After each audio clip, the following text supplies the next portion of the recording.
मामांजींची अवस्था अशी का झालीये? त्यांना काही ऐकू येत असेल का? समजत असेल का?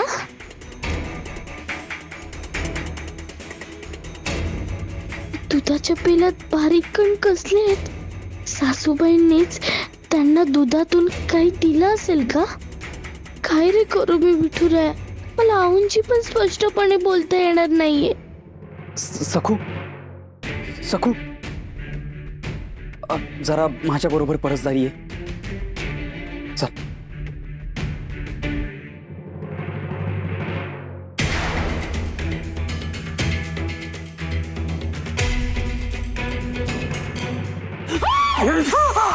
अगं मच्छी बोंबा काय मारतेस?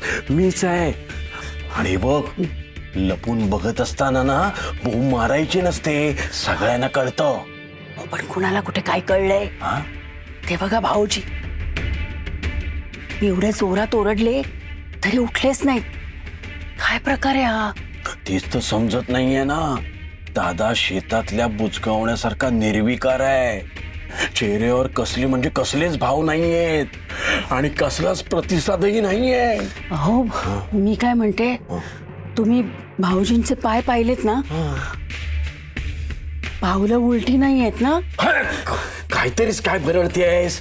भावलं सरळच आहेत, पण तुझी अक्कल नको तिकडे जाते. चुकले चुकले. पण मी काय म्हणते, बिचारे भाऊजी, यांच्या अशा जगण्याला काय अर्थ आहे हो? त्या महामायेच्या जाचातून यांची सुटकाच होऊ दे. कुणाची सुटका? कोण करणार आहे? अरे तुला काय करायचंय? आणि तू जिथे तिथे चोंबडेपणा करू नकोस. आणि जर एवढीच हौस असेल ना तर जा, जरा आपल्या काकांकडे जाऊन बस. त्यांना जाग आली ना तर मग मला बोलवायला ये. जा. हो हो, चालेल.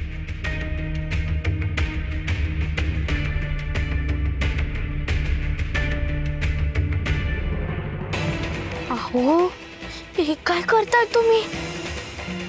तुम्ही? हो सखू, मी आत खोलीत जाण्याच्या विचारात. अहो नका हो, असं नका करू. तुम्हाला काही झालं तर आतमध्ये खूप विचारी धूर आहे हो. अचानक पडकी येऊन फुटतात तो आणि धूर येतो. अगं पण तू सुद्धा रेषा ओलांडून आत गेली होतीस ना सखू? तुला थोडा त्रास झाला, पण आता ठीक आहेस की तू? मग मलाही नाही होणार त्रास. शिवाय मला एकदा हे शोधायलाच हवं की बाबा त्या खोलीत आलेच कसे, कसे राहिले, कशा अवस्थेत राहिले. त्यांना कोणी डांबून